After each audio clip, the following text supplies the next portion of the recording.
The Vivo X Fold 4 is a highly anticipated foldable smartphone set to push the boundaries of mobile technology, expected to launch in 2025.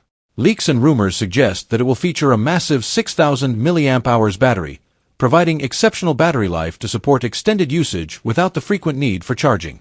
Powering the device is the cutting-edge Snapdragon 8 Elite processor, which promises superior performance, enabling smooth multitasking and the ability to handle demanding applications with ease.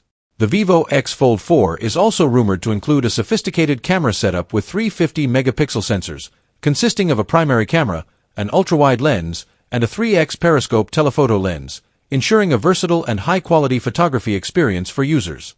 Despite its large battery, the phone is expected to be thinner and lighter than its predecessor, the X Fold 3, enhancing its portability and making it more convenient for everyday use.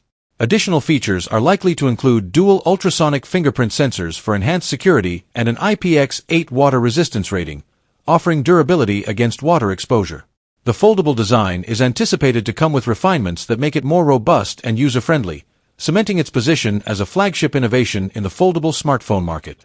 However, reports indicate that the Vivo X Fold 4 might face delays in its release, with availability now expected later in 2025. This delay could give competitors a chance to further refine their foldable offerings, potentially affecting the X Fold 4's initial market reception. Regardless, its rumored specifications and features make it a highly awaited device, promising to deliver a premium and cutting-edge mobile experience.